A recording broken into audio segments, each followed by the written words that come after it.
الحمد لله رب العالمين، والصلاة والسلام على سيدنا محمد وآله وصحبه أجمعين. أما بعد، فقد قال الله تبارك وتعالى في القرآن الكريم: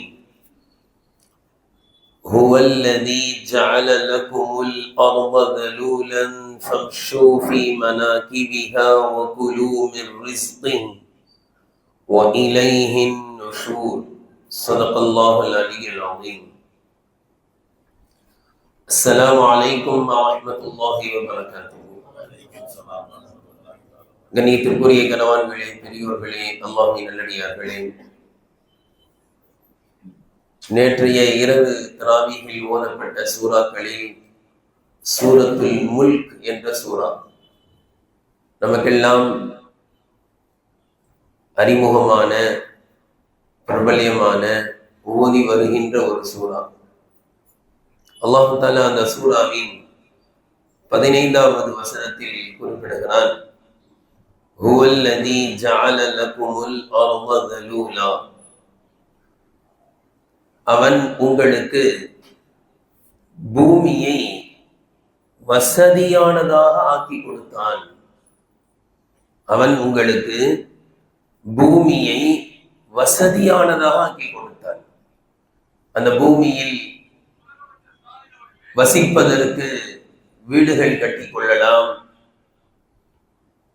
தண்ணீரை தேக்குவதற்காக குளங்கள், ஏரிகள், ஆறுகளை ஏற்படுத்தலாம், பயணம் செய்வதற்காக வழித்தடங்களை ஏற்படுத்திக் கொள்ளலாம்.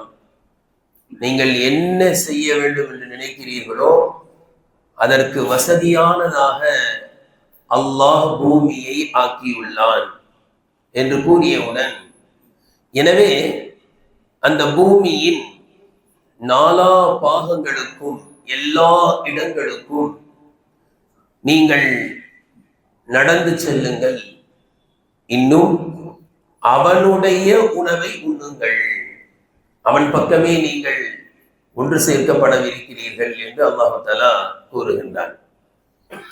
இந்த ஆயத்தில் இடம்பெற்றிருக்கக்கூடிய ஒவ்வொரு வார்த்தையும் நாம் கவனிக்க கடமைப்பட்டிருக்கின்றோம்.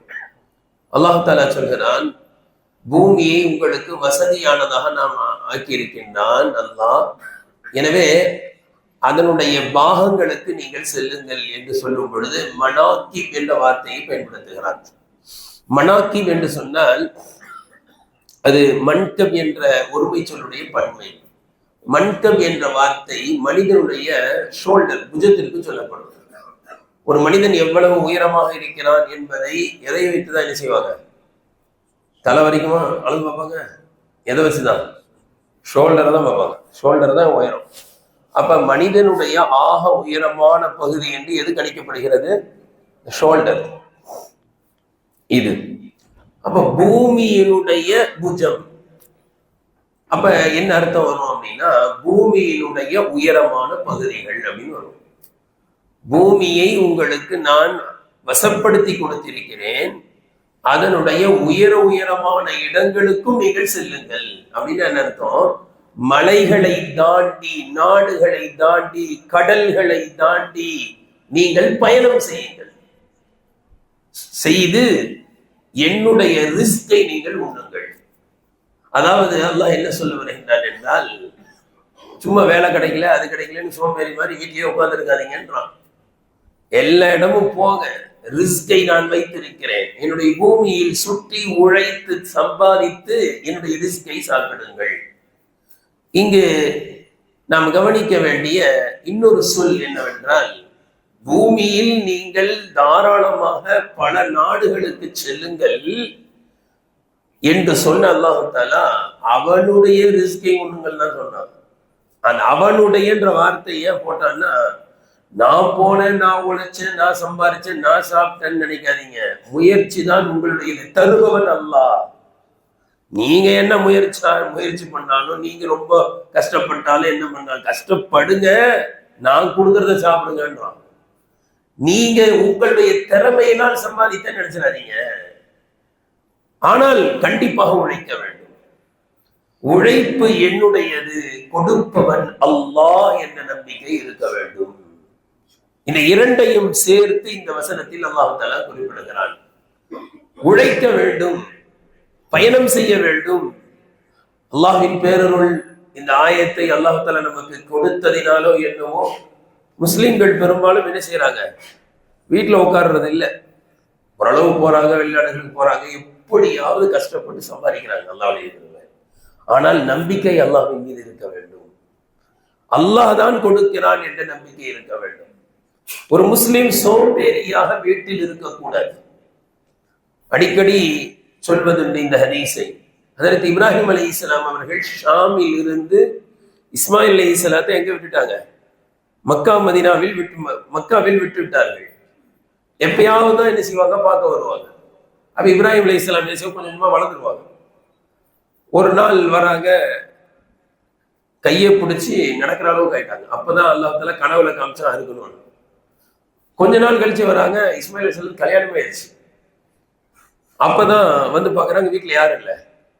இஸ்மாயில் அலைஹிஸ்ஸலாம் மருமகனா இருந்தாங்க. நீண்ட சம்பவத்தை நான் இந்த நேரத்தில் தேவைப்படுவதை மட்டும் சொல்கிறேன். இப்ப விசாரிச்சாங்க, வாழ்வாதாரம் எப்படி இருக்கு அப்படின்னு. ரொம்ப டைட்டா இருக்குன்னாங்க. வாசக்காலம் மாத்த சொன்னாங்க, போயிட்டாங்க. திருப்பி இன்னொரு தடவை வராங்க, வரும்போது யாரும் இல்லை, இஸ்மாயில் அலைஹிஸ்ஸலாம் இல்லை, மனைவி மருமக தான் இருக்கிறாங்க. எப்படிமா இருக்க வாழ்வாதாரம் அப்படின்னா, அப்ப சொன்னாங்க, மாத்தி சொல்லிட்டேன்னா வேற மருமக இருந்தாங்க. அப்ப கேட்குறாங்க, இஸ்மாயில் எங்க அப்படின்னா, சம்பாதிக்க போயிருக்காருன்னா. நீங்க கவனிக்க வேண்டிய செய்தி என்ன தெரியுங்களா, ஷாம்ல இருந்து பையனை பார்க்கறதுக்கு மக்காவுக்கு எவ்வளவு கஷ்டப்பட்டு வந்த 2 ட்ரிப் யாரும் இல்லை வீட்டுல, இஸ்மாயில் அலைஹிஸ்ஸலாம் இல்லை. எங்கன்னா சம்பாதிக்க போயிருக்காங்க. ஒரு ஆண் என்றால் இப்படிதான் இருக்கணும். அதனாலதான் ஹஜ்ரத் உமர் ரலியல்லாஹு அன்ஹு பற்றி வருகிறது, பகல் நேரத்துல யாராவது பள்ளிவாசலுக்கு லுஹா தொழுது வந்துட்டு அப்படியே பள்ளிவாசல்லே உட்கார்ந்துட்டாங்கன்னு வைங்க, அதுலயும் குறிப்பாக வாலிபர்கள் அப்படியே உட்கார்ந்து இருந்தா என்ன செய்வாங்க, இப்படியே வருவாங்க சோப்பு எடுத்துக்கிட்டு, நல்லா வைப்பாங்க முதுகுலையே, ஓடு சம்பாதிக்க ஓடு அடிய போடுறது மட்டும் இல்ல, உமர்ல சொல்லுவாங்க, என்ன வானத்தை புத்துக்கிட்டு அல்லாஹ் தஆலா காசை தருவான்னு கேட்பாங்க. போய் சம்பாதிக்க போ. ஹதீஸில் வருகின்றது, அல்லாஹ்வின் தூதர் ஸல்லல்லாஹு அலைஹி வஸல்லம் மஸ்ஜித் நபவியில நிற்கிறாங்க, சுத்தி சஹாபாக்கள் இருக்கிறாங்க.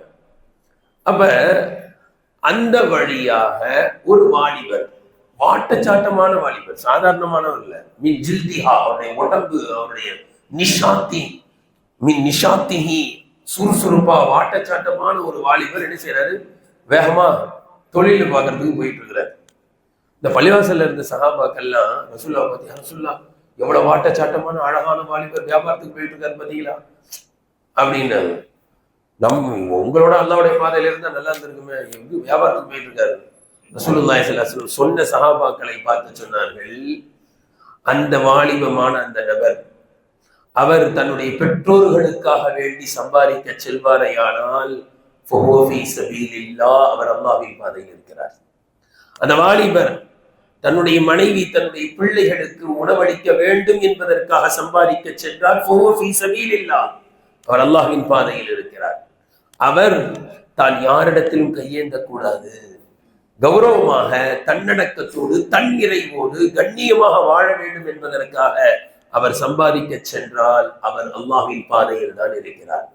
இந்த 3 ட்ரிப் இதை சொல்லிட்டு 4வதா தான் சொன்னாங்க, நல்லா சம்பாதிக்கணும், பெரிய பணக்காரன் ஆகணும், கொஞ்சம் அப்படி பணம் இருந்தாதான் என்னது மதிப்பு மரியாதை, அதனால பணத்தை சம்பாரிச்சுதான் ஆகணும் என்ற எண்ணத்தில் அவர் செல்வாரை. ஆனால் அப்பதான் அவர் ஷைத்தானுடைய பாதையில. இன்னைக்கு கொஞ்சம் சிந்திக்கணும், இஸ்லாமிய மார்க்கம் சம்பாதிக்க வேண்டாம் சொல்லவே கிடையாது, சம்பாதிக்கணும். ஆனா எண்ணம், நம்முடைய எண்ணம் என்ன சொல்லுங்க, பணம் இருந்தாதான் மதிப்பு, 4 பேர் மதிப்பான் அப்படின்றதுனாலேயே சம்பாதிக்கிறோம், அப்படின்றதுனாலே பந்தா காட்டுறோம், அப்படின்றதுனாலே வீடு கட்டுறோம். எப்படி அவன் சொந்த வீடு வாங்கிடணும், அவன் வாங்கிட்டா இவன் வாங்கிட்டான், நம்ம வாங்காட்டி மதிப்பு இல்லை, அவன் கார் வாங்கிட்டான் நம்மளுக்கு கார் வாங்கணும், வட்டிக்காது வாங்கு, கடனுக்காது வாங்கு, இப்படி பெருமைக்காக வேண்டித்தான் உலகத்தை சம்பாதிக்கின்றோம். சொந்த வீடு இருக்கலாம், சொந்த வாகனம் இருக்கலாம், நல்ல வாகனம் இருக்கலாம், பெருமைக்காக அல்ல. கணியத்திற்குரியவர்களே, தேவைக்காக. நான் நல்லா இருக்கலாம், உலகத்துல பெரிய பணக்காரனா இருக்கலாம், அந்த பணத்திற்காக வேண்டி உண்டான ஹக்கை நிறைவேற்றணும், அவ்வளவுதான் முடிஞ்சு. கோடீஸ்வரராக கூட இருக்கலாம், சம்பாதிப்பை இஸ்லாம் வேண்டாம் என்று சொல்லவில்லை. சம்பாதிச்சாதான் ஜகாத் கொடுக்க முடியும். ஒரு ஹதீஸ் நினைவுக்கு வருகிறது. அதாவது குரான்ல ஒரு வசனம் இறங்குச்சு. என்னன்னா, ஜக்காத்து கொடுக்கலன்னு சொன்னா அல்லாஹ் சூடு போடுவான். ஜக்காத்து கொடுக்கலன்னா அல்லாஹ்வுடைய பாதையில நீங்க சம்பாதிச்சத செலவு பண்ணல, அந்த தங்க வெள்ளியை வச்சு என்ன செய்வான்? அல்லாஹ் சூடு போடுவான். அந்த ஆயத்துல சம்பாதிச்சதெல்லாம் செலவு பண்ணணுன்ற மாதிரி இருக்கு. சஹாபாக்கெல்லாம் பயந்துட்டாங்க. என்ன சம்பாதிச்சதுல நமக்குன்னு வைக்க கூட எல்லாத்தையும் கொடுத்துடணுமா ஏழைகளுக்கு அப்படின்னு எல்லாம் பேசிக்கிட்டு பயந்துகிட்டு இருக்கிறாங்க. நமக்கு என்ன ஆயத்து இறங்கினாலும் சரி பயம்லாம் வராது. சஹாபாக்கள் உடனே பயந்துருவாங்க. அவங்க பயந்ததுனாலதான் நமக்கு விட கிடைச்சிச்சு. இப்படி பயந்து பேசிக்கிட்டே இருக்கு. இது என்ன சம்பாதிக்கிறதுல கொடுத்துடணுன்ற மாதிரி இருக்க, இல்லைன்னா அல்லாஹ் தஆலா மறுமையில் என்ன செய்வான்? தண்டிப்பான்ற மாதிரி இருக்கு அப்படின்னு பேசிக்கிட்டே இருக்கும்போது உமர் ரலியல்லாஹு அன்ஹு வராங்க. என்ன அப்படின்னு கேட்குறாங்க. இந்த மாதிரி சம்பாதிச்சது என்ன செய்யணும்? அல்லாஹ்வுடைய பாதையில மொத்தத்தையும் செலவு பண்ணிடணும். அப்ப நமக்கு நம்ம பிள்ளைங்களுக்கு எதையும் வைக்கக்கூடாதா அப்படின்னு. அப்படியா? எனக்கும் தான் இந்த சந்தேகம். சரி இருங்க, நான் என்ன செய்யறேன், உங்க சந்தேகத்தை தீர்த்து வச்சிடுறேன் அப்படின்ட்டு உமர் ரலியல்லாஹு அன்ஹு ரசூலுல்லாஹி ஸல்லல்லாஹு அலைஹி வஸல்லம் போய் கேட்கறாங்க. யா ரசூலல்லாஹ், யௌம யுஹ்மா அலைஹா ஃபீ நாரி ஜஹன்னம ஃபத்குவா பிஹா ஜிபாஹும் வ ஜுனூபுஹும் வ ظுஹூருஹும் ஹாதா மா கனஸ்தும் லிஅன்ஃபுசிக்கும் ஃபதூகு மா குன்தும் தக்பீஸூன் என்ற இந்த வசனம் எல்லாத்தையும் அல்லாஹ்வுடைய பாதையில செலவு பண்ணணும். இல்லைன்னா அந்த அந்த தங்க வெளியை உருகி நெத்தியில விலாயனமுல முதுகுல சூடு போடுவான்னு எல்லாம் சொல்றானே, அப்ப எல்லாத்தையுமே கொடுத்துடணுமா அப்படின்னு கேட்டாங்க. அப்ப ரசூலுல்லாஹி ஸல்லல்லாஹு அலைஹி வஸல்லம் உமர் ரலியல்லாஹு அன்ஹு பார்த்து சொன்னாங்க, உமரே, இந்த ஆயத்து ஜக்காத்தை குறிச்சு இறங்கின ஆயத்து. ஜக்காத்துன்னு சொன்னாலே என்னதுதான்? 40ல் 1, 100க்கு 2, 40க்கு 1 வச்சு 1 தான் கொடுக்க சொல்றான். அப்படின்னா என்ன அர்த்தம்? 39 நீங்க வச்சுக்கலான்னு அர்த்தம் அப்படின்னு சொல்லி சொன்னதோட நிறுத்தல ரசூலுல்லாஹ். இன்னொரு ஆயத்தை சொல்றாங்க. அல்லாஹ் தஆலா சொத்தை எப்படி பங்கு வைக்கணும்னு எல்லா விவரத்தையும் அல்லாஹ் குர்ஆன்ல சொல்லிட்டானா இல்லையா? சொத்தை எப்படி யாருக்கு எவ்வளவு பங்கு வைக்கணும்ன்றது யாரு பங்கு வச்சுட்டா? அல்லாவே பங்கு வச்சு முடிச்சுட்டான். நம்மளாம் பங்கு வைக்கணும்னு அவசியம் இல்லை. ஒரு ஆள் மூத்தா போனா தன்னால் என்ன செய்யணும்? உடனே யார் யாருக்கு எவ்வளவு பங்கு போய் சேர்ந்துரும். பிரிச்சுக்கிறது பொறுப்புதான் நம்மளுக்கு சொல்ல வருவது. ஹஜ்ரத் ரசூலுல்லாஹி ஸல்லல்லாஹு அலைஹி வஸல்லம் அந்த ஆயத்தை சுட்டி காட்டுறாங்க. சொத்தை எப்படி பங்கு வைக்கணும்னு அல்லாஹ் சட்டத்தை இறக்கி தந்திருக்கானே, அந்த ஆயத்தை என்ன சொல்லுது? பிள்ளைங்களுக்கு சொத்து பத்தை விட்டுட்டு போகணும்னு தானே சொல்லுது. எல்லாத்தையுமே செலவழிச்சுட்டு பிள்ளைங்களுக்கு எதையும் இல்லாம விட்டுட்டு போகக்கூடாதுன்னு சொல்லுது. தாராளமா சம்பாதிங்க, தாராளமா சேர்த்து வைங்க, பிள்ளைங்களுக்கு சொத்து செல்வத்தை விட்டுட்டு போக வேண்டாங்க. சொன்ன உடனே நினைச்சது வேற மாதிரி, ரசூலுல்லாஹ் சொல்றது வேற மாதிரி. அப்ப உலகத்தை என்ன செய்யலாம்? சம்பாதிக்கலாம், சேர்த்து வைக்கலாம்னு உடனே அல்லாஹ் அக்பர் நாங்க வேற மாதிரில நினைச்சிட்டோம். அப்ப சொத்து செல்வத்தை சேர்த்து வைக்கலாம்னு உடனே என்ன ஆயிடுச்சு? சந்தோஷத்துல அல்லாஹ் அக்பர் ரசூலுல்லாஹ் பார்த்தாங்க. ஓ, உலக செல்வத்தை சேர்த்து வைக்கலாம், உலக செல்வத்தை சம்பாதிக்கலாம், சேர்த்து வைக்கலாம்னா அவ்வளவு மகிழ்ச்சியா அப்படின்றத உணர்ந்த ரசூலுல்லாஹ் உமர்ல பார்த்து சொன்னாங்க, சரி உலக செல்வத்தில் சிறந்த செல்வத்தை சொல்லணுமான்னு சொல்லுங்களேன். உலக செல்வத்திலே சிறந்த செல்வம் எது? தங்கமா, வெள்ளியா, பணமா, லேண்டா?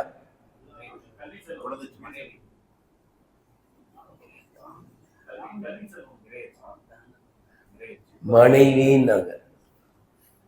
உலக செல்வத்தை சேர்த்து வைக்கலாம், உலக செல்வத்தை பாதுகாக்கணும் அப்படின்னு உடனே உங்களுக்கு ரொம்ப ஆசை. அல்ஹம்துலில்லாஹ் அப்படியானா சரி உலக செல்வத்திலே சிறந்தது சொல்லட்டுமா அப்படின்னா நல்ல மனைவி நாங்க பாருங்க. இப்ப இந்த ஹதீஸ் முடிஞ்சிருச்சு. இந்த ஹதீஸுக்கு என்ன விளக்கம்? நாம உலக செல்வம்னா சொன்ன மாதிரி குழந்தை செல்வத்தை உலக செல்வன்றோம், காசு, பணம், வெள்ளி, இடம், கல்வி எல்லாம் உலக செல்வன்றோம். ஆனா ரசூலுல்லாஹ் சொல்றாங்க எல்லாம் உலக செல்வம் தான். அந்த உலக செல்வங்களில் சிறந்த செல்வம் மனைவின்னாங்க. அது எப்படி? உலக செல்வங்களில் சிறந்த செல்வம் மனைவி எப்படி ஆக முடியும் அப்படின்னா அழகான விளக்கம் தராங்க. ஏன் சிறந்த செல்வம்னு சொன்னாங்கன்னா, உலகத்தினுடைய பணம் காசு இருக்க, அது உங்களை விட்டு போகும்போது சுகத்தை கொடுத்துட்டு போயிடும். நல்ல சாப்பாடு சாப்பிடணும் அப்படின்னா நல்ல பெரிய ஹோட்டலுக்கு போய் உட்காந்தாருன்னா 1000 ரூபாய் காலி ஆயிடும். அப்புறமா என்ன செய்யும்? பிரியாணி, நல்ல பிரியாணி வரும். ஒரு நல்ல தூங்கணும் அப்படின்னாரு, 50,000 ரூபாய் கொடுத்து என்ன செய்யணும்? நல்ல ஒரு பெட்டு வாங்கணும், கட்டில் வாங்கணும். 50,000 ரூபாய் போயிடும். அப்புறமா தான் என்ன செய்யும்? சுகம் கிடைக்கும். இப்படிதான் நீங்க எல்லாமே எடுத்துக்கலாம். ஆனால் மனைவி என்பவள் எப்படிப்பட்டவள் என்றால், உங்களுடன் இருந்து கொண்டே உங்களுக்கு சுகத்தை தந்து கொண்டே இருப்பாள். வீட்டுக்கு வர வேலைக்காரி துணியை துவச்சு போட்டு போயிடுவா. ஆனா மனைவி துணி துவச்சா துணி துவச்சிட்டு காய வச்சு மடிச்சு வைப்பா, உங்களுடன் இருப்பாள். எல்லா செல்வமும் உங்களை விட்டு சென்றுவிடும். ஆனால் மனைவி என்ற செல்வம் சுகத்தை தந்து கொண்டு உங்களுடன் இருந்து கொண்டே இருப்பாள். எனவே மனைவி தான் சிறந்த சொத்துன்னாங்க.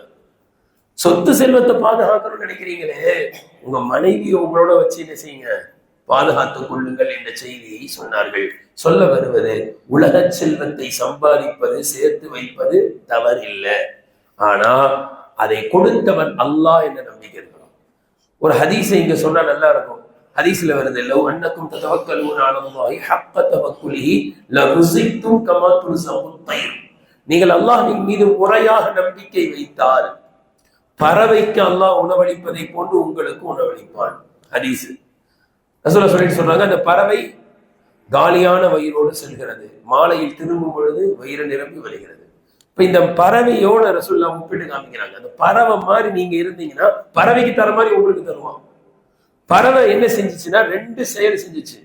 ஒன்று அல்லாஹின் மீது நம்பிக்கை. 6 அறிவு இல்லாத அந்த பறவையே அல்லாஹ் மேல நம்பிக்கை வச்சு என்ன ஃபேக்டரி நடத்துச்சா, விவசாயம் நடத்துச்சா, ஏதாவது நடத்து. நம்மளுக்கு அது கடை இருக்கு, வாசல் இருக்கு, அது இருக்கு, இது இருக்கு, விவசாயம் செய்யறோம், நெல் வரும் அப்படின்னு இருக்கு. பறவைக்கு தானி எங்கிருந்து கிடைக்கும்? என்ன அது என்ன போட்டு பயிரா செஞ்சிச்சு அப்படின்னா அதெல்லாம் எதுவுமே செய்யல. புறப்பட்டு போகும்போது அல்லாஹ் தருவான்ற நம்பிக்கை.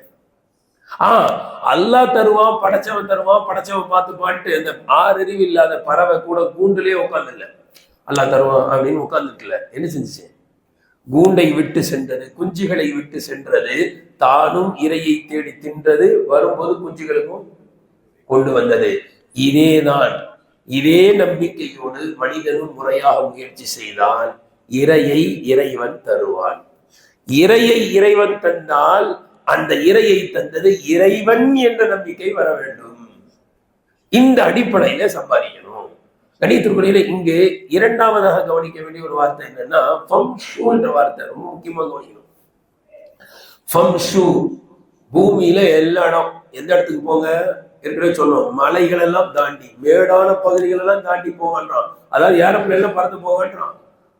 எல்லா இடமும் கடல்ல பறந்து போங்க, கப்பல்ல போங்க, கப்பல்ல சரக்கு அனுப்புங்க, எல்லாம் அனுப்புங்க அப்படின்னு சொல்லும் போது அல்லாஹ் என்ன சொல்ல, ஃபம்ஷுன்ற வார்த்தை. செல்லுங்கன்னு சொல்லும் போது நடந்து போகட்டான். கடல் மலைகள்லாம் தாண்டி போங்கன்னு சொல்லும் போது, போங்கன்னு சொல்லும் போது என்ன வார்த்தை வந்துருச்சு? நடந்து போங்கன்றதுதான் ஃபம்ஷுக்கு அர்த்தம். உண்மையிலே இது பூமியில எல்லா இடத்துக்கும் போக சொல்றோம், ஆனா என்ன வார்த்தை வருது? நடந்தா வியாபாரத்துக்கு போறோம். அப்ப இந்த ஆயத்தின் படி செஞ்சா என்ன செய்யணும்? நாளையில இருந்து வியாபாரத்துக்கு பைக்ல எல்லாம் போகக்கூடாது. ஏன்னா ஃபம்ஷு மஷி அப்படின்னா நடந்து போறதுக்கு தான் அதுக்கு அர்த்தம். நடந்து போங்கன்ட்டான்.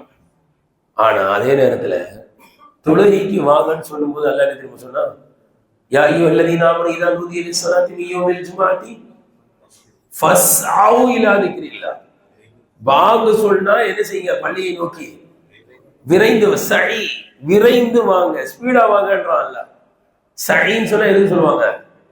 நம்மளால சழி கேள்விப்பட்டிருப்பீங்க, தொங்கோட்டம்னுவாங்க. சஃபா மருவா தமாப் செய்யும் போது கொஞ்சம் மெதுவா சுத்துவாங்க. ஆனா நீங்க போய் பாருங்க, சஃபால இருந்து மருவா கொஞ்சம் நட வேகமா இருக்கும். அதுவும் அந்த பச்சை விளக்கு இருக்கிற எரியிற இடத்துல இன்னும் வேகமா போகணும். அப்ப சழினா என்ன அர்த்தம்? வேகம் இருக்கணும். பள்ளிவாசலுக்கு வரும்போது என்ன செய்யுங்க? பைக்ல வாங்க, வேகமா வாங்க. பள்ளிவாசலுக்கு சீக்கிரம் வாங்கன்றான். ஆனா வியாபாரத்துக்கு நடந்து போங்கன்றான். சரி, இன்னொரு இடத்துல அல்லாஹ் சொல்றான், வஸாரிஉ இலா மக்ஃபிரத்தின் மின் ரப்பிக்கும் வ ஜன்னத்தின். அல்லாஹ்வினுடைய பாவ மன்னிப்பின் பக்கமும் சொர்க்கத்தின் பக்கமும் விரைந்து வாருங்கள். சொர்க்கத்தின் பக்கம் எப்படி போகணும்? அது வஸாரிஉனா என்ன தெரியுங்களா அர்த்தம்? சாரஅ அப்படின்னா ஃபாஅலன்னு சொல்லுவாங்க, ஃபிஆல் பாப் அப்படின்னு சொல்லுவாங்க. அதாவது அந்த வாய்ப்பாடு முஃபாஅலத் அப்படின்லாம் சொல்லுவாங்க. அந்த அமைப்புல வந்தாலே 2 பேர் இருக்கணுவாங்க. உதாரணத்துக்கு பாருங்க, முசாஃபஹா, சாஃபஹ அப்படின்னா முசாஃபா செஞ்சான். முசாஃபா செய்யறதுக்கு எத்தனை பேர் வரணும்? நாகஹ, நான் சொல்றதுல ஒரே மாதிரி இருக்கும் பாருங்க. சாஃபஹ முசாஃபா செஞ்சான். நாகஹ என்ன அர்த்தம்? நாகஹ சொல்லும் போதே வரும். நிக்காஹ் செஞ்சான். நிக்காஹ் செய்யறதுக்கு எத்தனை பேர் வேணும்? 2 பேர் வேணும். ஒரு ஆண் ஒரு பெண் இருந்தாலும் நிக்காஹ் செய்ய முடியும். ஆனக அப்படின்னா முஆனகா செஞ்சான். முஆனகாக்கு எத்தனை பேர் வேணும்? 2 பேர் வேணும் இல்லையா? இதெல்லாம் 2 பேர் இருந்தாலும் சரி. காத்தல அப்படின்னா சண்டை போட்டான்னு அர்த்தம். காத்தல எத்தனை பேர் வேணும்? 2 பேர் இருந்தாலும் சண்டை நடக்கும். ஜாஹத ஜிஹாத் செஞ்சான் அப்படின்னு அர்த்தம். 2 குழுவுக்கு மத்தியில. அப்ப இந்த மாதிரி மெத்தட்ல வந்தாலே அங்க என்ன செய்யணும், 2 தரப்பு இருக்கணும். அல்ல அந்த வார்த்தையை சொல்றான், சாரிஉ இலா மக்ஃபிரத்தின் மின் ரப்பிக்கும், அல்லாஹ்வினுடைய மன்னிப்பின் பக்கம், சொர்க்கத்தின் பக்கம் என்ன செய்யுங்க, விரைந்து செல்லுங்கள். 2 பேரோட சேர்ந்து சொல்றான். அப்படின்னு என்ன தெரியுங்களா அர்த்தம், போட்டி போடுங்கன்னு அர்த்தம். சொர்க்கத்துக்கு போட்டி போட்டு போங்க. ஏத்திகாஃப்ல இருக்கீங்களா, போட்டி போட்டு அமல் செய்யுங்க. ரமலான்ல அடைஞ்சீங்களா, போட்டி போட்டு அமல் செய்யுங்க. அத்தாவுக்கும் மகனுக்கு மத்தியில் என்ன இருக்கணும், போட்டி இருக்கணும். மனைவிக்கும் கணவனுக்கு மத்தியில போட்டி இருக்கணும். 2 பேர் போட்டி போட்டு, நீ எத்தனை ஜூஸ் ஓதுன, நான் எத்தனை ஜூஸ் ஓதுன, நீ 30, நான் 40 ரூபா என்ன செஞ்சுட்டேன், ஒரு குரான் முடிச்சு நான் 10 ஜூஸ் ஓதிட்டேன், நீ எத்தனை குரான் முடிச்ச, ரமலான்ல நான் 3 குரான், நான் 4 குரான் முடிப்பேன். இந்த மாதிரி போட்டி போட்டு கொண்டு என்ன செய்யுங்க, அமல்ல முந்தி செல்லுங்கள் அப்படின்னா. இன்னொரு ஆயத்துல ஃபஃபிர்ரு இலல்லாஹ், ஃபஃபிர்ரு இலல்லாஹ், அல்லாஹ்வின் பக்கம் என்ன செய்யணும், விரைந்து வாருங்கள். இந்த ஃபஃபிர்ரு என்பது ஃபர்ரன்னு வந்துச்சு. இன்னொரு இன்னைக்கு ஓதுன இதுலயே வரும், சூரத்துல் கியாமான்னு ஒரு சூரா ஓதி இருப்பாங்க, அதுல வருது ஃபர்ரத் மின் கஸ்வரா, சிங்கத்தை பார்த்து ஓடுகின்ற கழுதையை போன்று ஓடுகிறார்கள் வரும். அதாவது நல்ல உபதேசம் செஞ்சா ஓடுறான். எப்படி ஓடுறான்னா, சிங்கத்தை பார்த்து ஓடுற, காட்டு கழுதை ஓடுற மாதிரி உபதேசத்தை கண்டா ஓடுறான், அடிச்சு பாருங்க அப்படின்னு சில பேர் அல்லாஹ் தஆலா கண்டிக்கிறான்.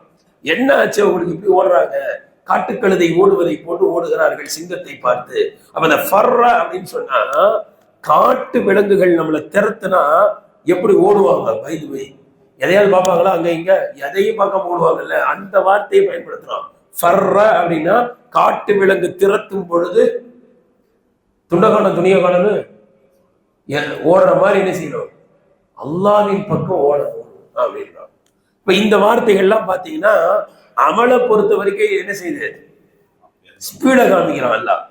ஆனா வியாபாரத்துக்கு போகும்போது போங்க, சம்பாதிங்க, எல்லா இடத்துக்கும் போங்க, ஆனா நடந்து போங்கன்ற வார்த்தையை யூஸ் பண்றான் பாருங்க. அப்ப சைக்கிள்ல பைக்ல எல்லாம் போகக்கூடாதான்னா போகலாம் இல்லையா, பள்ளிவாசலுக்கு நடந்து வரக்கூடாதா, இன்னும் நடந்து வரலாம். அப்ப ஏன் அல்லாஹ் தஆலா இந்த வார்த்தைகளை பயன்படுத்துறான்னா, வியாபாரத்துக்கு நீங்க வேகமா போலாம், ஆனா உள்ள அமைதியா இருக்கணும். படபட படபட படப்பட ஒண்ணும் கிடையாது, அல்லாஹ் விதிச்சது கிடைக்கும், பதட்டப்படாதீங்க. ஆனா அமல்கள் அப்படி கிடையாது. அமல்கள் நாம சம்பாதிக்கிறதா நாளைக்கு மறுமையில ரிஸ்க் அல்லாஹ் விதிச்சுட்டாங்க, இவ்வளவு கிடைக்கும், அது கிடைச்சே தீரும். போட்டி எல்லாம் போடாதீங்க. எதுல, வியாபாரத்துல போட்டி. இன்னைக்கு அமல்ல போட்டியே காணும். நீனா நானா யார் அமல் செய்யலாம் அது காணும். எதிரில் ஒருத்தன் கடையை வந்துட்டான்னு வைங்க, அவனதான் ஆஃபர் போடுவாரு, அது போடுவாரு, சரக்கு கொண்டு வந்து வெளில வைப்பாரு, போர்டை மாத்துவாரு, லைட்டை வைப்பாரு. இதுலதான் போட்டா போட்டி இருக்கே தவிர அமல்ல போட்டா போட்டியே காணும். அல்லாஹ் சொல்றான், ரிஸ்க பொறுத்த வரைக்கும் நீ முயற்சி பண்ணு, பதட்டப்படாத, முயற்சி பண்ணு. நீ வேகமா கூட போலாம், ஆனா உள்ள நடந்து போகணும், உள்ளத்தால் பதட்டப்படாத.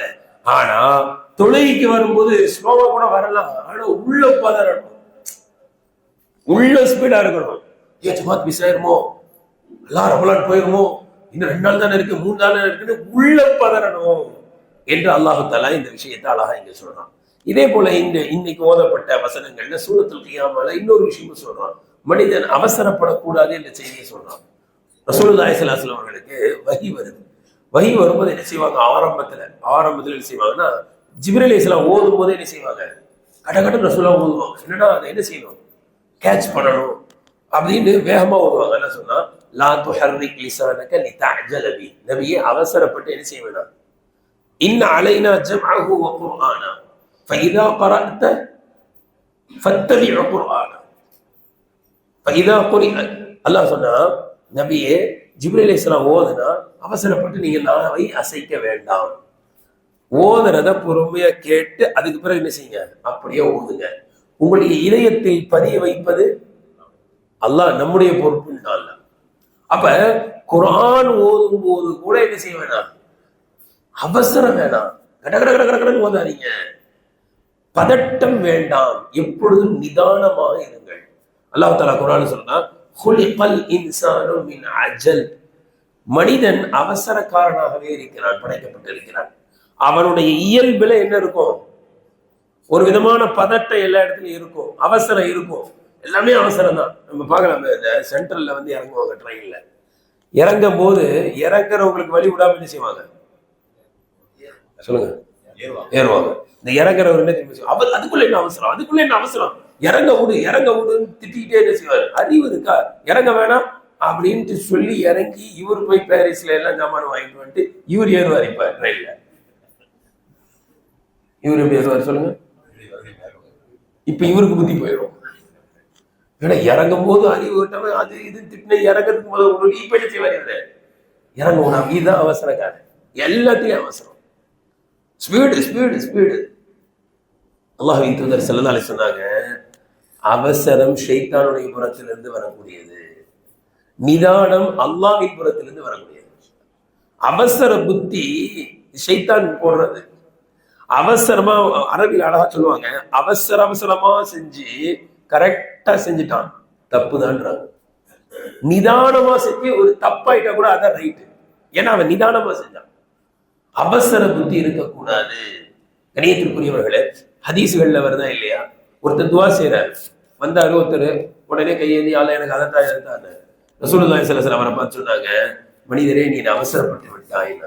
அவரை பார்த்து என்ன சொன்னாங்க, முதல்ல அல்லாஹ்வை புகழுங்க, ரெண்டாவது ஸலவாத் ஓதுங்க, அதுக்கப்புறமா கேளுங்க. அவரை பார்த்து நபி ஸல்லல்லாஹு அலைஹி வஸல்லம் சொன்ன வார்த்தை அவசரப்பட்டு விட்டீர்கள். சரி, துவா கேட்கிறாரு, அங்கேயும் ரசூலுல்லாஹ் சொல்றாங்க, நீங்க ஏதாவது ஒண்ணு கேட்டீங்க அல்லாஹ் தரலையா, என்ன நான் துவா கேட்டேன் அல்லாஹ் தரல, துவா கேட்டேன் அல்லாஹ் தரலன்னு சொல்லாதீங்க. அல்லாஹ்வுக்கு எதை எப்ப தரணும்னு தெரியும், அப்ப தருவான்.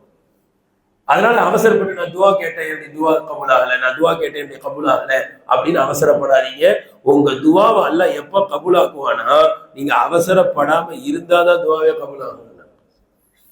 இன்னும் ஆச்சரியம் என்ன தெரியுங்களா, குர்ஆன்ல வருது, மனிதன் அவசரப்பட்டு நல்லதை கேட்கிற மாதிரி தீங்க கேட்கிறான். ஆனா நல்லதை கேட்டு அவசரப்பட்டா கூட பரவாயில்ல, செத்தா பரவாயில்லன்னு அவசரப்படுறான். இப்படி செத்தா பரவாயில்லன்னு மௌத்த போய் என்ன செய்யறான், சீக்கிரமா தானு கேட்கிறான். நல்லதை கேட்கிற மாதிரி கெட்டதை கேட்டுவிட்டு என்ன செய்யறான், மனிதன் அவசரப்படுகிறான் அப்படின்னு. அயாஸ் இப்னு முஆவியா அப்படின்ற ஒரு பெரிய காதி, புத்திசாலி, ரொம்ப பெரிய புத்திசாலி, சின்ன வயசு, ஆனா அல்லாஹ் தஆலா அவ்வளவு அறிவு கொடுத்திருந்தான்.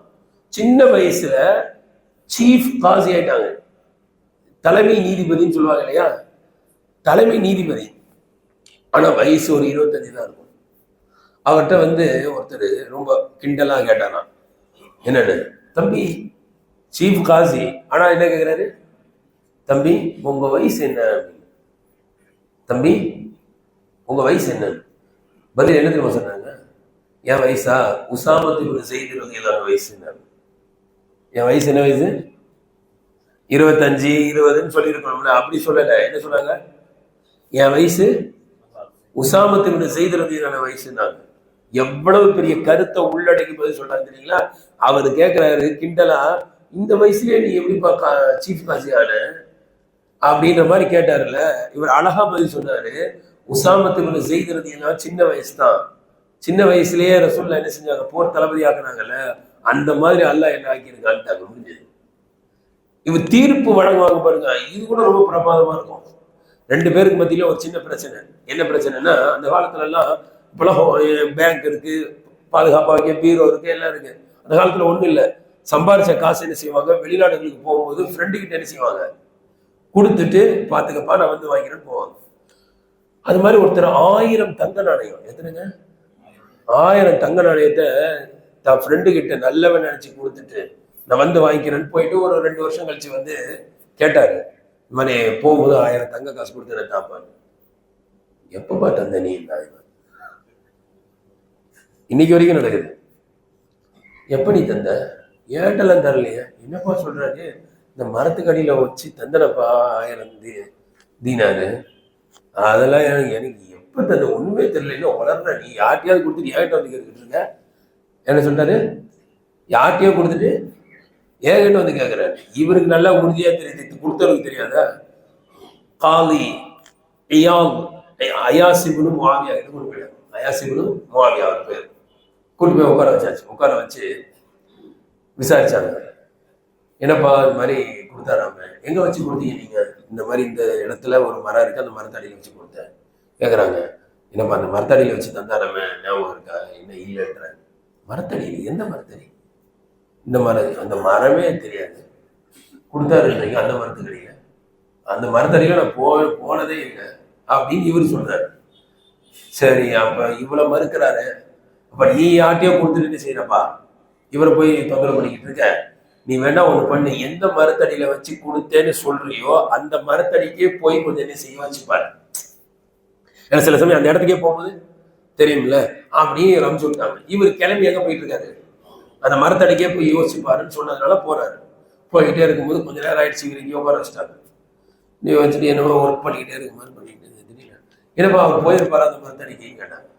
இன்னும் போயிருக்க மாட்டாரு, அரெஸ்ட் பண்றாட்டாங்க, உடனே கைது பண்ண சொல்லிட்டாங்க. என்ன என்ன என்ன என்ன கைது பண்றீங்க? ஏடா கொஞ்ச நேரத்துக்கு முன்னாடி மரம்பா, எந்த மரம், அந்த மரம் எங்க இருக்குன்னே தெரியாதுன்னு அந்த மரத்தடிக்கு போய் சேர்ந்திருப்பாரா? சேர்ந்திருக்க மாட்டாருன்ற அப்படின்னு புடிச்சிட்டாங்க. இவ்வளவு அறிவாளி, தப்பா தீர்ப்பு சொன்னதே கிடையாது. அந்த யாசிபுல் மாவியா சொல்றாங்க, ஒரு நாள் நான் கொஞ்சம் அவசரப்பட்டேன், தப்பா போயிடுச்சுன்றாங்க. என்ன அவசரப்பட்டாருன்னா, ஒரு இடம், ஒரு தோப்பு பிரச்சனை, 2 பேருக்கு சண்டை, இது எந்துதான் அவருக்கு தான் அப்படின்னு சண்டை. அந்த காலத்துல அப்படிலாம் சண்டை, ரெக்கார்டு இல்லைல்ல, இந்த காலத்திலேயே சண்டை இருக்கு, போலி ரெக்கார்டு தயாரிச்சிடலாம்.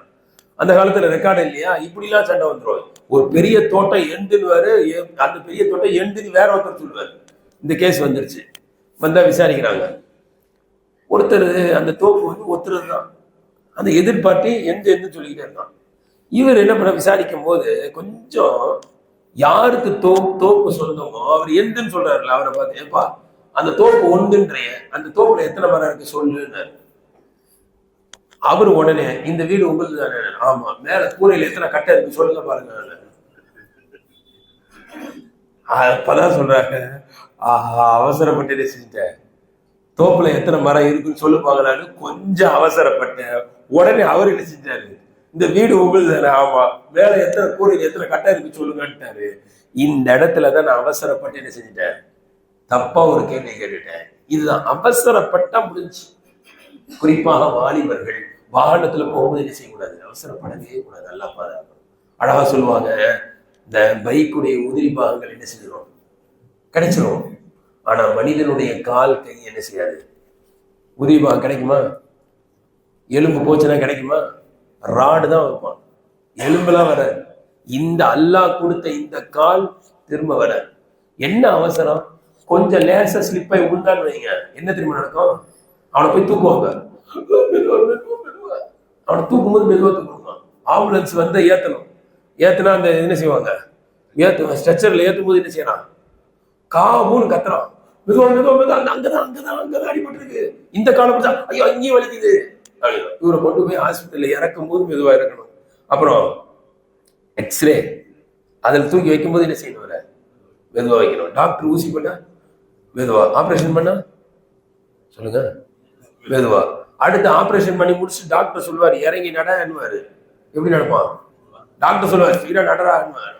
சார் வலிக்குது சார். இவன் மெதுவா நடக்கிறது இல்ல, இவன் பக்கத்துல போறவங்களாம் மெதுவா போகணும். ஒரு குழந்தை ஸ்பீடா கால் அவசரமா போனேன், அப்புறம் எல்லாம் மெதுவா. கொஞ்சம் கூட வாலிபர்கள் சிந்திக்கிறதே இல்லை. உயிர் போயிடுச்சுன்னா திரும்பி வருமா? என்ன நினைக்கிறான், அந்த ஃப்ரெண்டோட பைக்கை எடுத்துட்டா முடிஞ்சிச்சு, அவன் முறுக்க இவன் முறுக்க அவன் முறுக்க, இதுலதான் போட்டி. கொஞ்சம் கூட சிந்திக்கிறது இல்லை. ரூ போயிடுச்சுன்னா இந்த ஃப்ரெண்டுக்கு வருவாங்களா? இந்த ஃப்ரெண்டுங்க வந்து என்ன பண்ணுவாங்க தெரியுங்களா, அடிபட்டு ஆஸ்பத்திரியில இருந்தா 2 நாள் சுற்றி வருவானுங்க ஆஸ்பத்திரியா. 3ஆவது நாள் அவங்க அம்மாவை பார்த்து சொல்லுவாங்க, ஆண்டி கொஞ்சம் வேலை இருக்கு நான் போயிட்டு வரேன், அவ்வளவு முடிஞ்சு அதை போன வரவே மாட்டேன். மௌத்தா போயிட்டான்னு வைங்க, பைக் ஓட்டுற மாதிரி என்ன செய்வான், பேனர் வைப்பான், அவ்வளவுதான் முடிஞ்சு போச்சு. ஆனா பெத்தெடுத்த அத்தாவும் அம்மாவும் வாழ்நாள் ஃபுல்லா அழுவாங்க, வாழ்நாள் ஃபுல்லா அழுவாங்க. இவன் ஃப்ரெண்டுங்களை பார்க்கும் போதெல்லாம் யார் ஞாபகம் வரும், தான் போல. எந்த அளவுக்கு ஞாபகம் வரும் தெரியுங்களா, இவெல்லாம் இருக்கிறானே என் பையன் போயிட்டானே ஞாபகம் வரும். அப்படிதான் ஒரு பையன் மௌத்தா போயிட்டான். அவங்க ஃப்ரெண்டை பார்க்கும்போது இந்த அம்மா கேட்டிருக்கு, ஏடா டீலா இருக்க என் பையன் போயிட்டானே. அவங்க அம்மா சொல்லு, இனிமேட்டு அந்த பொம்பளை முடிச்சிடாத, என் பிள்ளைய பார்த்து அப்படி கேட்டு இப்ப என்ன பிரயோஜனம், ஒண்ணும் கிடையாது. இந்த இழப்பை ஈடு செய்ய முடியாதுங்க. அதாவது உலகத்துல ஒரு மனிதனுக்கு உண்மையிலேயே தாங்கவே முடியாத ஒரு துன்பம்னா அது என்ன தெரியுங்களா? பெத்து வளர்த்த பிள்ளைகளை மௌத்துங்க. தாங்கிக்கவே முடியாது. எந்த அளவுக்கு தெரியுங்களா? ஹாரிசா அப்படின்ற ஒரு சஹாபி பத்ர்ல ஷஹீத் ஆயிட்டாங்க. பத்ர் யுத்தத்துல அவங்க அம்மா வந்து எப்படி அழுதாங்க தெரியுங்களா? ரசூலா பார்த்து சொன்னாங்க, யார் ரசூலா, என் மகன் எங்க இருக்கான், சொர்க்கத்துல இருக்கான்னா சொல்லிடுங்க, இல்லைன்னா நான் என்ன பண்ணிக்கிறோன்னு எனக்கு தெரியாது, நான் என்ன பண்ண போறேன் நீங்க பார்க்கதான் போறீங்க, என் பையன் எங்க இருக்கான். ரசூலா சொன்னாங்க, உன் பையன் சொர்க்கத்துலதான் இருக்கான். இல்ல சொர்க்கம் நான் ஒண்ணுதான் இருக்கான் கிட்ட, பெரிய சொர்க்கம் இருக்கு, உன் பையன் எங்க ஜன்னத்தில் ஃபிர்தௌஸ்ல இருக்கான். அப்பதான் அந்த பெண்மணி என்ன செஞ்சாங்க, அழுகி நிப்பாட்டினாங்க. இன்னொரு ரிவாயத்துல வருது, இதை விட ஆச்சரியம், அல்லாஹ் அக்பர், ஹதீஸ்ல வருது, ஒரு கபர்ல போய் ஒரு பெண்மணி உட்கார்ந்து அழுதுகிட்டு இருக்காங்க. கபரஸ்தானுக்கு போய் ஒரு பெண் அழுது, நல்ல கவனிங்க, பெண்கள் கபரஸ்தானுக்கு போவாங்களா? ஒரு கபர் பக்கத்துல போய் நின்று அழுவாங்களா? அப்படி ஒரு பெண் கபரஸ்தானுக்கு போய் அழுத நல்ல ஞாபகம் வச்சுங்க, அவங்க பையன் போதாம இருப்பாங்க, அவங்க குழந்தை போதாம இருக்கும். இல்லைன்னா பெண்கள் கபரஸ்தானுக்கு போக மாட்டாங்க. புர்கா போட்டு ஒரு பெண்மணி கபரஸ்தான்ல போய் அழுதுகிட்டு இருக்குன்னா அவங்க பையன் பைக்ல போய் மூத்தா போய் சீக்கிரம் மூத்தா போயிட்டான்னு அர்த்தம். இல்லைன்னா பெண்கள் கபரஸ்தான் போக மாட்டாங்க. ஒரு பெண் அழுதுகிட்டு இருக்காங்க கபரஸ்தான் பக்கத்துல, ரசூலுல்லாஹி ஸல்லல்லாஹு அலைஹி வஸல்லம் அப்படி போறாங்க. ஏன் இதை சொல்ல வர இந்த ரிவாயத்தைனா, அந்த இழப்பை ஈடு கட்டவே முடியாது. ரசூலுல்லாஹ்வால கூட இதை செய்ய முடியல, அந்த பெண்ணுக்கு ஆறுதல் சொல்ல முடியல. யாரால ஆறுதல் சொல்ல முடியும்? நீ பார்த்தாங்க ரசூலுல்லாஹ் அந்த பெண்மணியை பார்த்து சொன்னாங்க, பெண்ணே அழாதீங்க, பொறுமையா இருங்க, அல்லாஹ்வை பயப்படுங்க அப்படின்னாங்க. அந்த பெண்மணி கபர்லயே உட்காந்து அழுதுகிட்டு என்ன தெரியுமா சொல்லிச்சு, அதெல்லாம் சொல்லாதீங்க எனக்கு, நீங்க பாட்டு உங்க வேலையை பார்த்துட்டு போங்க.